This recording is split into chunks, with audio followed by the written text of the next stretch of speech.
என்னைக்குமே நாம் தமிழர் கட்சி வந்து இவ்வளோ வாக்கு வாங்குவாங்கன்னு யாருமே இது வரைக்கும் கணிக்கல. எந்த தேர்தல்லையுமே அவங்க குறைஞ்சிருவாங்க பண்ணிடுவாங்கன்னு தான் சொல்லிட்டே இருந்தாங்க. அவங்க படிப்படியாக 1.1 3.5 6.58 8.22 அவங்க வளர்ந்துக்கிட்டே தான் வராங்க.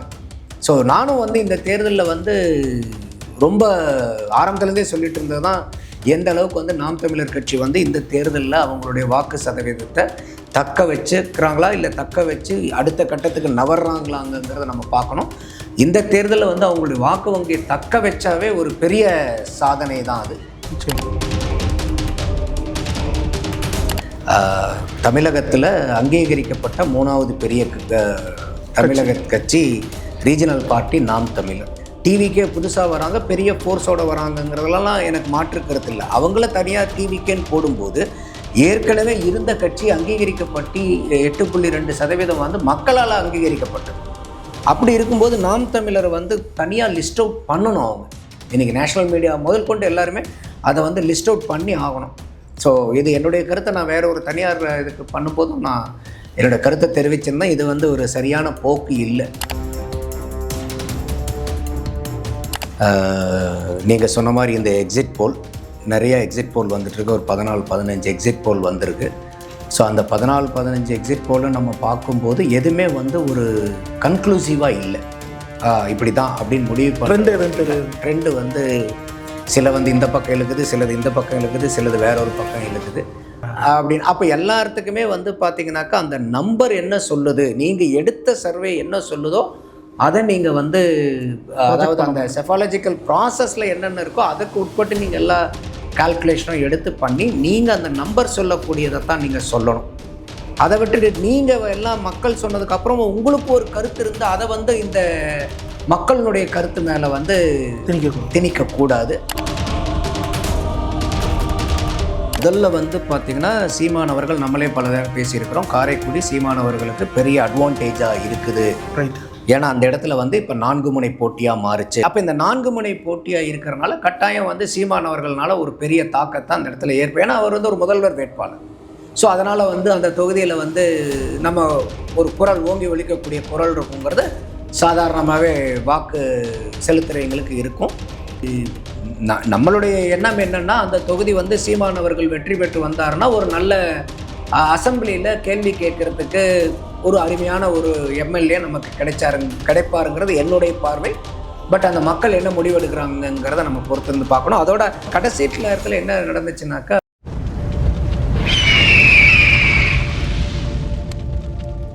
அரசியல்களோட நேயர்களுக்கு வணக்கம். இன்று நம்மோடு இணையும் சிறப்பு வந்து அரசியல் திறனாளர் திரு நந்தகுமார் அவர்கள். வணக்கம் சார். வணக்கம் சார். நன்றாஜ், எப்படி இருக்கீங்க? அட்டகாசமாக இருக்கேன் சார். எக்ஸிட் போல் முடிவுகள் வரிசையாக வெளிவந்து கொண்டே இருக்குது. 2 நாட்களுக்கு முன்னாடி மொத்த ஊடகங்களும் அவங்களோட எக்ஸிட் போலை வந்து வெளியிட்டிருந்தாங்க. அதில் மற்றவைன்ற இடத்துல வந்து நாம் தமிழரை வந்து வச்சுருந்தாங்க. பெருசாக ஸ்கோர் பண்ணலை அப்படின்ற மாதிரி காட்டினாங்க. நேற்று எஸ்எஸ்என் ஸ்ரீனிவாசன் அவரோட சர்வே வெளியே வருது. மற்றவங்களை காட்டிலும் இங்கே கொஞ்சம் ஏற்றி தராங்க நாம் தமிழரோட அந்த ஓட் பர்சன்டேஜ். அந்த சர்வே இந்த சர்வே எப்படி பார்க்குறீங்க? இதற்கு முன்னாடி எக்ஸிட் போலில் நாம் தமிழர் சரியாக பர்ஃபார்ம் பண்ணாத போதும் ரிசல்ட்டில் நிறைய வாக்குகள் எடுத்தது வந்து பார்க்க முடிஞ்சுது. இந்த தேர்தலையும் அது தொடரும்னு நினைக்கிறீங்களா? எப்படி பார்க்குறீங்க? முதல்ல நேயர்கள் அனைவருக்கும் உழைப்பாளர் தின நல்வாழ்த்துக்கள். நீங்கள் சொன்ன மாதிரி இந்த எக்ஸிட் போல் நிறைய எக்ஸிட் போல் வந்துட்டுருக்கு. ஒரு 14-15 எக்ஸிட் போல் வந்திருக்கு.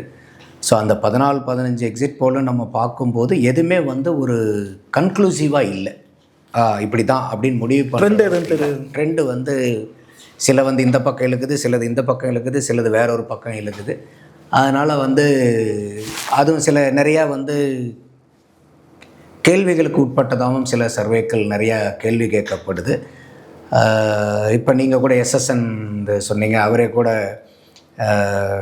நான் எனக்கு காசு கொடுத்தவங்களுக்கு எதிராக தான் வந்துச்சு, அதனால் நான் முதல்ல சொல்லலை, இதுக்கப்புறம் சொல்கிறேன்னு சொன்னார். அப்போ எல்லா சர்வேயுமே இந்த மாதிரி யாரோ ஒருத்தர் ஃபண்டிங் பண்ணி தான் வருதுங்கிறதுல பெரிய சந்தேகங்கள் இருக்குது. ஒரு இதை மட்டும் அடிப்படையாக வச்சு நம்ம இன்றைக்கி அணுக முடியுமான்னா அணுக முடியல. ஏன்னா அது வந்து 2016 கூட அனைத்து எக்ஸிட் போலுக்குமே ஃபெயில் ஆனதை நம்ம பார்த்தோம். அதே மாதிரி இப்போ கூட டெல்லியில் பாராளுமன்ற தேர்தலில் பெரிய அளவுக்கு பாரதிய ஜனதா சிங்கிள் லார்ஜஸ்ட் பார்ட்டியாக வருவாங்க. போன தடவை 303 ஜெயிச்சதை விடவே அதிகமாக ஜெயிப்பாங்க. 360 to 400 வரைக்கும்லாம் போகிறோம்னு கூட கணிச்சாங்க. அந்த அளவுக்கு போகலை.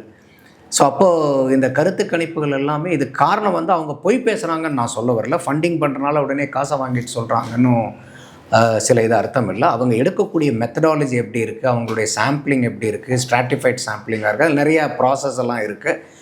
அதில் வந்து சில பேர் வந்து அவங்களுடைய கருத்தையும் திணிக்கிறாங்க. இப்போ நீங்கள் எஸ்எஸ்என் சொன்னதில் கூட அவர் வந்து டிவிகேக்கு எனக்கு தெரிஞ்சு ஒன்றும் வரல, இருந்தாலும் நான் 0 to 4 கொடுக்குறேன் அப்படிங்கிறாரு. அதை கூட பத்திரிகையாளர் கேட்காங்க, வர்றது தானே சொல்லணும், நீங்களாம் ஏன் கொடுக்குறீங்க, சேஃப் கேம் ப்ளே பண்ணுறாங்க அப்படின்னு. அப்போ எல்லாத்துக்குமே வந்து பார்த்தீங்கன்னாக்கா அந்த நம்பர் என்ன சொல்லுது, நீங்கள் எடுத்த சர்வே என்ன சொல்லுதோ அதை நீங்கள் வந்து அதாவது அந்த செஃபாலஜிக்கல் ப்ராசஸில் என்னென்ன இருக்கோ அதுக்கு உட்பட்டு நீங்கள் எல்லா கால்குலேஷனும் எடுத்து பண்ணி நீங்கள் அந்த நம்பர் சொல்லக்கூடியதை தான் நீங்கள் சொல்லணும். அதை விட்டுட்டு நீங்கள் எல்லாம் மக்கள் சொன்னதுக்கப்புறம் உங்களுக்கு ஒரு கருத்து இருந்தால் அதை வந்து இந்த மக்களுடைய கருத்து மேலே வந்து திணிக்கக்கூடாது. அது ஒரு கருத்து. ஸோ அதனால் இது இந்த தேர்தலுக்கு பிந்தைய கருத்து கணிப்புங்கிறது இந்த தடவை எல்லாத்துக்குமே ஒரு ஆசிட் டெஸ்ட் மாதிரி. ஸோ யார் வந்து இதில் வந்து வராங்கன்னு நம்ம பார்க்கணும். காரணம் கேட்டிங்கன்னா, இப்போ உதாரணத்துக்கு திமுகவை எடுத்துட்டிங்கன்னாக்கா, இப்போ எஸ்எஸ்என் என்ன சொல்கிறாருன்னாக்கா அவருடைய நம்பர் வந்து 188 வரைக்கும் போவாங்கன்றார். இவர் தான் அதிகமாக கொடுத்துருக்காரு இப்போ திமுகவுக்கு. ஏற்கனவே அந்த ஸ்மார்ட் போலுங்கிறவங்க கூட வந்து 180 வரைக்கும் கொடுத்துருந்தாங்க. அப்போ வந்து இவங்க 175 கம்மியாக திமுகவுக்கு 75 188 வரைக்கும் போகுது. அப்போ சற்றேறக்குறைய நீங்கள் 118 சீட்டு வந்து வித்தியாசங்கள் வருது. அந்த அளவுக்கு பெரிய வித்தியாசங்கள் வருது.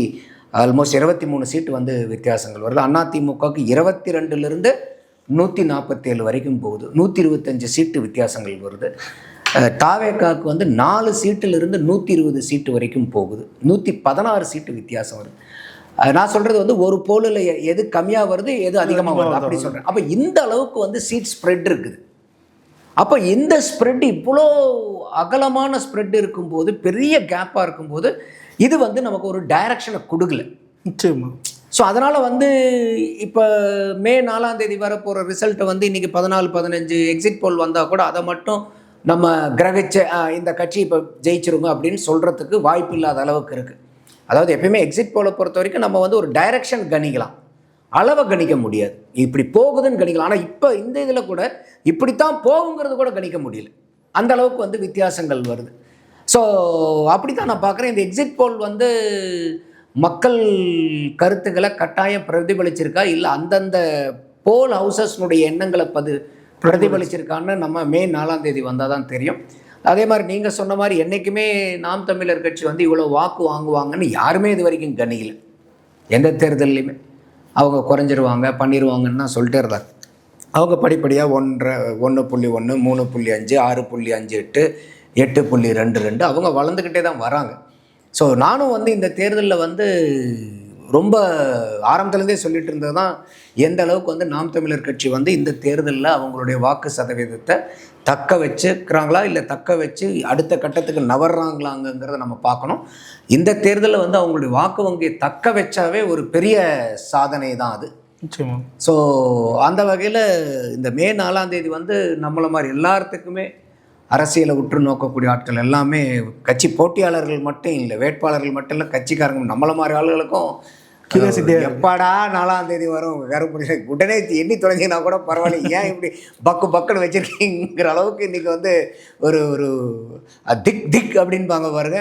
அந்த சீட்டை எட்ஜ் ஆஃப் த சீட்டில் வந்து உட்காந்து பார்த்தாங்க அப்படிங்க. அந்த மாதிரி வந்து இந்த மே 4 எப்படி இருக்குங்கிறத தமிழ்நாட்டுக்கே ஒரு பக்குன்னு இருக்கிற சூழலில் தான் இருக்காங்க. குறிப்பாக சார், இப்போது இவ்வளோ நாட்கள் நாம் தமிழர் மற்றவைன்ற இடத்துல வச்சுருந்தாங்க, அதெல்லாம் ஓகே. இப்போ ஒரு மாநில கட்சியாக அந்தஸ்து பெற்ற பின்பும் இன்னமும் அதர்ஸ்லேயே வச்சு எக்ஸிட் போல வெளியிடுறத எப்படி பார்க்குறீங்க? நான் இது வந்து ஒரு கருத்து கணிப்பு, தனியார் பத்திரிகை நடத்தின கருத்து கணிப்பில் மற்றவைகள்னு போடும்போதே நான் வந்து இதை சொல்லியிருந்தேன். இந்த மாதிரி தமிழகத்தில் அங்கீகரிக்கப்பட்ட 3வது பெரிய தமிழக கட்சி ரீஜனல் பார்ட்டி நாம் தமிழர். அப்போ இன்றைக்கி வந்து டிவிக்கே புதுசாக வராங்க, பெரிய ஃபோர்ஸோடு வராங்கங்கிறதுலாம் எனக்கு மாற்று கருத்து இல்லை. அவங்கள தனியாக டிவிக்கேன்னு போடும்போது ஏற்கனவே இருந்த கட்சி அங்கீகரிக்கப்பட்டு 8.2% வந்து மக்களால் அங்கீகரிக்கப்பட்டது. அப்படி இருக்கும்போது நாம் தமிழரை வந்து தனியாக லிஸ்ட் அவுட் பண்ணணும் அவங்க. இன்றைக்கி நேஷ்னல் மீடியா முதல் கொண்டு எல்லாருமே அதை வந்து லிஸ்ட் அவுட் பண்ணி ஆகணும். ஸோ இது என்னுடைய கருத்தை நான் வேறு ஒரு தனியார் இதுக்கு பண்ணும்போதும் நான் என்னோடய கருத்தை தெரிவிச்சிருந்தேன். இது வந்து ஒரு சரியான போக்கு இல்லை. ஓகே சார், இப்போது திமுக அதிமுக இவங்க தான் லீடு எடுக்கிறாங்கன்னு எல்லா எக்ஸிட் போலும் ஒரு விஷயத்தை வந்து வெளியிடுறாங்க. ஆனால் ஆக்சிஸ் இந்தியாவில் மட்டும் டிவிகே விசஸ் திமுக அப்படின்ற டஃப் ஃபைட் தான் போகுது அப்படின்ற ஒரு விஷயத்தை வந்து சொல்கிறாங்க. ஒரே குழப்பமாக இருக்குது அந்த விஷயம், எப்படி பார்க்குறீங்க அதை? இல்லை, இப்போ நம்ம வந்து எல்லா எக்ஸிட் போலையும் ஒரே சந்தேக கண்ணோடு தான் பார்க்குறோம். அதாவது வந்து இப்போ இந்த செஃபாலஜியை பொறுத்த வரைக்கும் இது வந்து க்ளீன் சயின்ஸ் கிடையாது. ஒரு கெமிஸ்ட்ரி மாதிரியோ ஃபிசிக்ஸ் மாதிரியோ மேத்தமெட்டிக்ஸ் மாதிரியோ ஒரு க்ளீன் சயின்ஸ் கிடையாது. இது வந்து ஒரு இன்பிட்வீனில் இருக்கிறது. காரணம் என்னன்னு கேட்டிங்கன்னா, அங்கே 2+2 = 4. ஃபிசிக்ஸ்லேயும் வந்து சில லாஸ் இருக்குது. அந்த லாஸ் எதாக இருந்தாலும் மாறாது. கெமிஸ்ட்ரியிலையும் ஒரு கெமிக்கல், ஒரு காம்பவுண்டு, இதுதான் கெமிக்கல் ஃபார்முலானா அதுதான் கெமிக்கல் ஃபார்முலா. பட் இங்கே வந்து என்னென்னு கேட்டிங்கன்னா, செஃபாலஜியை பொறுத்த வரைக்கும் இங்கே வாக்காளர்கள் தான் நீங்கள் படிக்கக்கூடிய சப்ஜெக்ட். இப்போ தண்ணினா H2O, அது இந்தியாவில் இருந்தாலும் சரி, கனடாவில் இருந்தாலும் சரி, இல்லை எந்த இடத்துல எடுத்திங்கனாலும் வாட்டர்னா ஃபார்முலா H2O, அது மாறாது. ஆனால் இங்கே வந்து வாக்காளர்களை பொறுத்த வரைக்கும் அந்த வாக்காளர்கள் என்ன சொல்கிறாங்கங்கிறத வச்சு தான் இவங்களுடைய கணிப்பு. வாக்காளர் உண்மையை பேசியிருக்காரா, இல்லை பொய் பேசியிருக்காரா, ஒரு கட்சிக்கு போட்டுட்டு இன்னொரு கட்சிக்கு நான் போட்டேன்னு சொல்கிறாரா? ஸோ இது யாருக்குமே தெரியாது நமக்கு. அப்போ அந்த மாதிரி இருக்கும்போது இங்கே பெரிய வேரியபிள். இது ஒரு ஹியூமன் பீயிங்கை வந்து நீங்கள் ஸ்டடி பண்ணுற, ஏன்னா இருக்கிறதுலே ரொம்ப காம்ப்ளெக்ஸ் கிரியேச்சர் எதுனா ஹியூமன் பீயிங் தான். அதனால தான் சில நேரத்தில் சொல்லுவாங்க பாருங்க, என்னையே என்னால் புரிஞ்சுக்க முடியலங்கிறலாம் டைலாக் அடிக்கடி வரும். நான் யாருன்னு தெரியுமா உனக்கு, எனக்கே தெரியாதுன்பாங்க. இதெல்லாம் நம்ம சாமானியர்களே சொல்கிறது, நான் யாருன்னு உனக்கு தெரியாதுன்னு. உண்மையை சொல்ல போனால் நம்ம யாரும் நமக்கே தெரியாது பல நேரங்கள். ஏன்னா யாருமே நம்மளை வந்து முழுக்க புரிஞ்சுக்கிட்ட ஆளுங்க கிடையாது. அப்படி புரிஞ்சு தான் அவங்க வந்து ஒரு ஞானத்தை அடைஞ்சிட்டாங்க, ஒரு ஞானி ஆகிட்டாங்கங்கிற நிலைமை. ஸோ அந்த மாதிரி தான் உங்களுக்கு வந்து இங்கே இந்த செஃபாலஜி வந்து இந்த வாக்காளர்களை படிக்கக்கூடிய ஒரு சயின்ஸ், அவங்களுடைய ட்ரெண்டை படிக்கிறது. அது வந்து எல்லாத்தினாலையும் கச்சிதமாக கணிக்க முடியுமாங்கிறது இது. இப்போ நீங்கள் வந்து எங்கிட்ட ஒரு கட்சிக்கு ஓட்டு போட்டிங்க, நீங்கள் சொன்னீங்கன்னா நான் நம்பி ஆகணும். இல்லைனா ஒரு குறுக்கு கேள்வி கேட்பேன் அதை கண்டுபிடிக்கிறதுக்காக. நீங்கள் சாமர்த்தியமாக இருந்து என்னுடைய கேள்வியெல்லாம் இவன் கொக்கி போடுறான்னு தெரிஞ்சதுன்னா நீங்கள் ஈஸியாக நீங்கள் பதிலளிக்க முடியும். டக்குன்னு கேட்குறது எத்தனை நம்பரில் இருந்ததுன்னு கேட்டேன். வேலைக்கு வந்து இன்டர்வியூக்கு போகிறோன்னே முதல் இன்டர்வியூக்கு போகிறதுக்கும் அவனே வந்து வேலை கிடைக்காம ஒரு 5 இன்டர்வியூ 10 இன்டர்வியூ போகும்போது 10வது இன்டர்வியூ அவன் அட்டன் பண்ணுறது 1வது இன்டர்வியூ அட்டன் பண்ண மாதிரி இருக்காது. அவனுக்கு தெரியும் என்ன கேட்பாங்க, என்ன போட்டுவாங்க, எந்த கேள்விக்கு வந்து இப்போ உண்மையை சொன்னால் கூட இவனுக்கு ஏற்றுக்க மாட்டேங்கிறானுங்க. அப்போ இந்த கேள்விக்கு நம்ம உண்மையை சொல்லக்கூடாது, மாற்றி சொல்லணுங்கிறது பூரா அவன் தயாராகிடுவான். அப்போ இந்த மாதிரி வாக்காளர்கள் வந்து உண்மையை சொல்கிறாங்களாங்கிறது ஒரு $1 மில்லியன் கொஸ்டின். என்னென்னா, இப்போ இந்த மாதிரி சர்வே எடுக்கக்கூடிய கம்பெனிஸ் எல்லாமே அவங்களுடைய ஆட்களை, நிரந்தர எம்ப்ளாயீஸை இத்தனை தொகுதிக்கு 234 தொகுதிக்கு அனுப்பிச்சு கேட்க முடியுமான கஷ்டம். ஏன்னா அந்த அளவுக்கு அவங்க மேன் பவர் வச்சிருக்க மாட்டாங்க. எலெக்ஷன் நேரத்தில் மீதி 5 வருஷம் நீங்கள் என்ன பண்ணுவீங்க அந்த எம்ப்ளாயை வச்சுக்கிட்டு? ஒன்றும் பண்ண முடியாது. அப்போ இது எல்லாமே வந்து பார்த்தீங்கன்னா என்ன பண்ணுவாங்கன்னா, சில நேரத்தில் அவுட் சோர்ஸ் பண்ணுவாங்க. சில கம்பெனி பெரிய லெவலுக்கு ஃபண்டிங் இருக்கிறவங்க, கேபிட்டல் இருக்கிறவங்க பர்மனெண்ட் எம்ப்ளாயி வச்சிருக்கலாம், நான் அதை இல்லைன்னா சொல்லலை. ஆனால் பல கம்பெனிஸ் வந்து அப்பப்போ ஹையர் பண்ணுறது. அது இல்லாமல் வந்து என்னென்னு கேட்டிங்கன்னா, இது வந்து லோக்கலில் இருக்கக்கூடிய ஆளுகளை வந்து அவுட் சோர்ஸ் பண்ணுவாங்க. இப்போ உதாரணத்துக்கு வந்து ஒரு எக்ஸ் தொகுதியில் இருக்குன்னா அந்த எக்ஸ் தொகுதியில் இந்த மாதிரி யார் இருக்காங்கங்கிறது அவங்கள ஐடென்டிஃபை பண்ணிப்பாங்க. அப்போ அந்த எக்ஸ் மனிதர் அந்த பகுதியை சார்ந்தவராக இருந்தார்னா இவங்கிட்ட உண்மையை சொன்னால் என்ன ஆகுங்கிறது வாக்காளனுக்கு தெரியும். இப்போ வேற எவனோ இப்போ கர்நாடகாவிலேருந்து ஒருத்தன் வரான், அவன் கேட்குறதுக்கு நான் பதில் சொன்னால் அவன் என்னை பற்றி அவன் எப்படி ஜட்ஜ் பண்ணுவாங்கிறலாம் எனக்கு கவலை இல்லை. ஏன்னா அவனை நான் இன்றைக்கப்புறம் நான் எனக்கு பார்க்க போகிறதில்ல. ஆனால் அந்த உள்ளூரில் இருக்கிறவன் வந்து அங்கே எடுக்கும்போது அந்த மக்களுக்கு வந்து இவன் தெரிந்த நபராக இருக்கும்போது, இப்போ உதாரணத்துக்கு வந்து நான் இந்த கட்சிக்கு தான் ஓட்டு போட்டேன்னா அவன் 10 பேர்த்துட்டு சொல்லுவானா சொல்ல மாட்டானா? சொல்லுவான். இவன் எங்கெங்கெல்லாம் போட்டான்னு தெரியுமா அப்படின்னு. அப்போ இந்த சிக்கல்கள்லாம் இருக்குது. அதே மாதிரி வந்து பார்த்திங்கன்னா இவங்க எடுக்கக்கூடிய ஆட்கள் வந்து கட்சி சார்ந்த ஆட்களாக கூட இருக்கலாம். அப்போது நிறைய இடத்துல வாக்காளர்கள் வாக்குக்கு காசும் வாங்கியிருப்பாங்க. முதல்ல என்னாச்சு, காசை வாங்கிட்டு அந்த கட்சிக்கு போடுறது இருந்துச்சு. இப்போ வந்து மக்கள் என்னாச்சு, எவன் கொடுத்தாலும் வாங்கிக்க, ஆனால் எனக்கு பிடிச்சவனுக்கு போடுறோன்னு. இப்போ 2 பேர்த்திட்ட கை நீட்டி காசு வாங்குறான்னு வச்சுக்கோங்களேன், யாருக்கு போடுவோம்? 2 பேர்த்துக்கு போட முடியும் ஓட்டு, யாருன்னா ஒருத்தர் தான். அப்போ ஆனால் கொடுக்கும்போதே இல்லைங்க நாங்கள் அந்த கட்சியில் வாங்கிட்டேங்க, நாங்கள் உங்கள்கிட்ட வாங்க மாட்டேன்னு எவனோ சொல்கிறான் மக்கள். இல்லை, யார் கொடுத்தாலும் கொடுங்க கொடுங்க கொடுங்கன்னு வாங்கிக்கிறாங்க. வரலினாலும் கேட்டு வாங்கிக்கிறாங்க. போராட்டம்லாம் பண்ணாங்க. இப்போ நம்ம சமீபமாக பார்த்தோம். என்னன்னா பக்கத்து ஏரியாவில் காசு கொடுத்துட்டாங்க, எங்கள் ஏரியா காசு கொடுக்கணும். அடாடாடாடாடா, தமிழக மக்களுடைய இந்த ஜனநாயக உரிமை போராட்டத்தை வந்து நம்ம என்னன்னு சொல்லி வியக்கிறதுனே தெரியல. அப்போ அந்த மாதிரி ஒரு காசு கொடுத்தவன் அந்த இடத்துல ஒரு இந்த மாதிரி வேலையில் இருந்தால் வந்து கேட்குறான்னு வச்சுக்கோங்களேன், அவங்ககிட்டே காசை வாங்கிட்டு நீங்கள் போய் அவனுக்கு எதிர்த்து ஓட்டு போட்டீங்க நீங்கள் உங்களால் சொல்ல முடியுமா? அப்போ இந்த மாதிரி நிறையா வேரியபிள்ஸ் இருக்குது. ஸோ அதனால் வந்து பார்த்தீங்கன்னாக்கா இதில் வந்து இந்த அப்படியே பண்ணாலும் இவங்க வந்து சீட்டு பர்சன்டேஜ் தான் போட முடியும். அந்த பர்சன்டேஜ் இவங்க என்ன பண்ணுவாங்கன்னா சீட்டாக கன்வெர்ட் பண்ணுவாங்க. அந்த பர்சன்டேஜை சீட்டாக கன்வெர்ட் பண்ணுறதுல நிறைய குளறுபடிகள் வர்றதுக்கு வாய்ப்பு இருக்குது. யூனிஃபார்ம் ஸ்விங் மாடல்னு வைப்பாங்க. போன தடவை தேர்தல் என்ன வாக்கு சதவீதம் வாங்கியிருந்தாங்க, இந்த தடவை இப்போ நம்ம பண்ணினதில் எவ்வளோ வாக்கு சதவீதம் வருது. சரி, போன தடவை 44 வாங்கி இத்தனை சீட்டு வந்துச்சு, இப்போ வந்து 39 தான் வருது. அப்போ 5% வந்து சீட்டு குறையுது. அப்போ அந்த 5% குறையிறனால எத்தனை சீட்டு குறையும்னு சொல்லிட்டு அதை அப்படியே எல்லா தொகுதிக்கும் போட்டுருது. இப்போ ஒரு தொகுதியில் இருக்கிற மாதிரி இன்னொரு தொகுதி இருக்காது, ஒரு மண்டலம் இருக்கிற மாதிரி இன்னொரு மண்டலம் இருக்காது. இன்னும் சொல்ல போனால் ஒரு சட்டமன்ற தொகுதிக்குள்ளாரியே ஒரு பூத் இருக்கிற மாதிரி இன்னொரு பூத் இருக்காது. அப்போ இதில் நிறைய ஃபேக்டர்ஸ் இருக்குது. அப்போ இந்த யூனிஃபார்ம் ஸ்விங் மாடல்னு சொல்லி பண்ணும்போது என்ன ஆகுனா, இது வந்து அவங்க வேகமாக கொடுத்துடலாம், ஈஸியாக கொடுத்துடலாம். கணிக்கிறது வேகம், ஃபார்முலா அப்ளை பண்ணி போட்டு உடனடியே ஒரு இட்லி சுட சுட அவிச்சு சர்வ் பண்ணுற மாதிரி நீங்கள் பண்ணிடலாம். அப்போ இது குயிக்காக முடியும். அப்போ ஒரு 4% ஒரு கட்சிக்கு உதாரணத்துக்கு குறையுது, இல்லை ஒரு 5% குறையுதுன்னா அந்த தாக்கம் ஒட்டுமொத்த தமிழகம் பூரா இருக்குமா என்ன? இருக்காது. அப்போ இந்த யூனிஃபார்ம் ஸ்விங் மாடலில் இந்த மாதிரி. அடுத்தது வந்து கான்ஸ்டிடுவன்சி வைஸ் மாடலிங்னு இருக்கும். அது வந்து ஒவ்வொரு கான்ஸ்டிடுவன்சிலையும் எடுத்து அந்த கான்ஸ்டிடுவன்சியில் வந்து பார்த்தீங்கன்னாக்கா அங்கே வேரியேஷன்ஸ் என்னென்ன இருக்குது, என்னென்ன ஃபேக்டர்ஸ் அங்கே இன்வால்வ் இருக்குன்னு பண்ணுவாங்க. ஸோ இந்த மாதிரி அதை கணிக்கக்கூடிய ஆட்களை வச்சு அவங்களுடைய மெத்தடாலஜியை வச்சு ரிசல்ட்ஸ் வந்து மாறும்.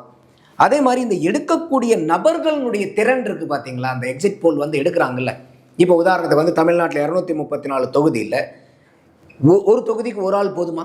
பத்தாது. நீங்கள் குறைஞ்சபட்சம் ஒரு தொகுதிக்கு 300 ஆவரேஜாக சராசரியாக போட்டோம்னா 300 to 330 பூத் வருது. இதுக்கு குறைஞ்சபட்சம் ஒரு தொகுதிக்கு வந்து ஒரு 2 பேர்னா கூட வைங்களேன். 234 தொகுதிக்கு என்னாச்சு, 468 பேர், சற்று ஏறக்குறைய ஒரு 500 பேர்னு வச்சுங்க. இந்த 500 பேருக்கு இவங்க சரியான ட்ரைனிங் கொடுத்து அனுப்பிச்சிருப்பாங்களா? வாய்ப்பு இல்லை. அப்போ ஒரு கேள்வியை கேட்கும்போது கேள்வி ஒன்று தான், ஆனால் கேட்கப்படும் முறைங்கிறது மாறும். இப்போ சினிமாலேயே ஒரே டைலாக் தான். அந்த டைலாகை சிவாஜி பேசுகிறதுக்கும் சரத்குமார் பேசுகிறதுக்கும் அஜித் பேசுகிறதுக்கும் விஜய் பேசுகிறதுக்கும் ரஜினி பேசுகிறதுக்கும் வித்தியாசம் இருக்கா இல்லையா? டைலாக் ஒன்று தான். டைலாகில் ஒரு வார்த்தை கூட மாறல. ஆனால் உச்சரிப்பு முறையில் அந்த ஏற்ற இறக்கத்தில் ஆடியன்ஸ்கிட்ட அந்த தாக்கம் ஒவ்வொருத்தர் பேசும்போதும் தாக்கம் வேறு வேறையாக இருக்கும்.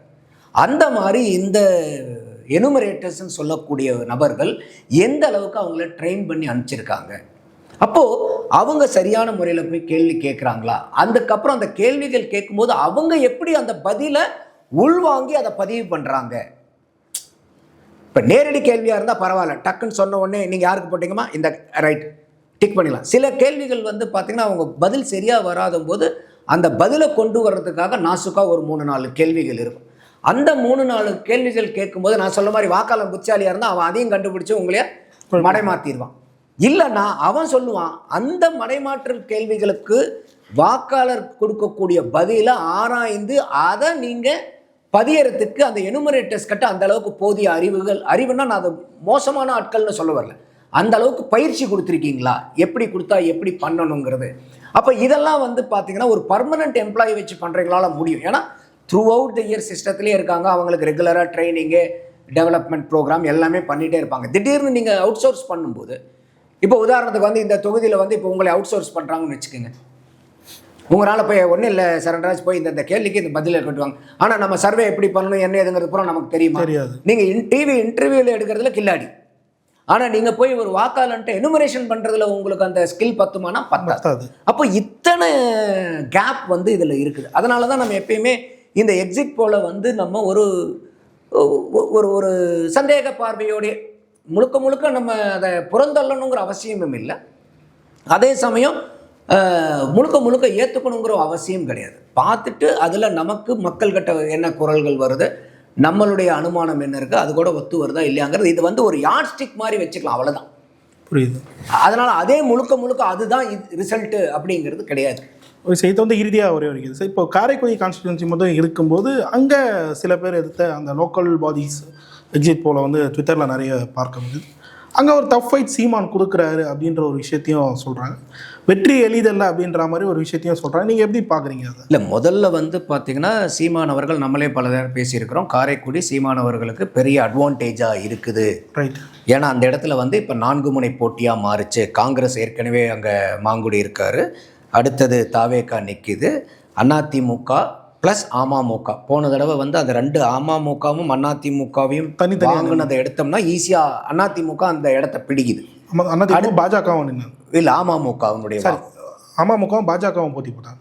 அவங்க இல்லை அமமுக தனியாக வாங்கின வாக்கு அந்த தொகுதியில் போன தடவை சேர்த்திருந்தா அதிமுக கூட்டணிக்கு அந்த வெற்றி கிடைக்குது. 10,000 வாக்குகள் வித்தியாசம். ஆமாம். அடுத்தது வந்து நாம் தமிழர் கட்சி. அப்போ இந்த 4 முனை போட்டியாக இருக்கிறனால கட்டாயம் வந்து சீமான் அவர்களால் ஒரு பெரிய தாக்கத்தை அந்த இடத்துல ஏற்படும். ஏன்னா அவர் வந்து ஒரு முதல்வர் வேட்பாளர்.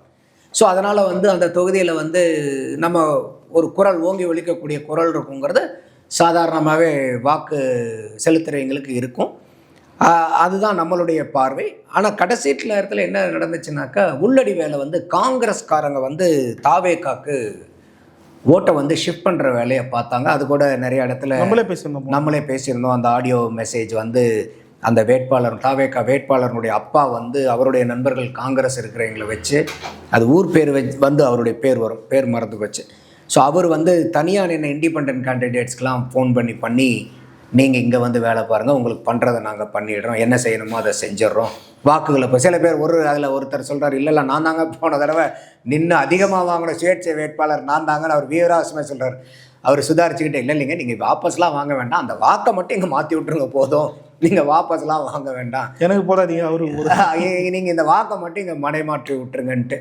ஸோ இதை தான் வந்து விஜய் அவர்களும் பேசியிருந்தார். கல்லாப்பட்டி காங்கிரஸ் கூட்டணி அங்கே இருக்குது, உண்மையான காங்கிரஸ் எங்களோட இருக்குதுன்னு பேசுனதுக்கு இது வந்து ஒரு உதாரணமாக இல்லையான்னு தெரியல. ஸோ அப்போ அந்த மாதிரி போகும்போது இன்றைக்கி அங்கே காங்கிரஸ் கட்சிக்குள்ளார ஒரு உள்ளடி வேலை நடந்து அந்த காங்கிரஸினுடைய வாக்கை வந்து தாவேகாக்கு கன்வெர்ட் பண்ணக்கூடியது அங்கே நடந்துருச்சு. அது நடந்துருந்துச்சுன்னா டஃப்பான 4 கார்னர் ஃபைட் வந்து 3 கார்னர் ஃபைட்டாக மாறிடும். நிச்சயமாக. ஸோ அப்போ வந்து நம்மளுடைய எண்ணம் என்னென்னா, அந்த தொகுதி வந்து சீமான் அவர்கள் வெற்றி பெற்று வந்தாருன்னா ஒரு நல்ல அசம்பிளியில் கேள்வி கேட்குறதுக்கு ஒரு அருமையான ஒரு எம்எல்ஏ நமக்கு கிடைப்பாருங்கிறது என்னுடைய பார்வை. பட் அந்த மக்கள் என்ன முடிவெடுக்கிறாங்கிறத நம்ம பொறுத்திருந்து பார்க்கணும். அதோட அவர் இந்த தடவை ஜெயிச்சு சட்டசபைக்கு போனாங்கன்னா அது வந்து ஒரு பெரிய நம்பிக்கையும் சமுதாயத்துக்கு கொடுக்கணும்னு நான் பார்க்குறேன்.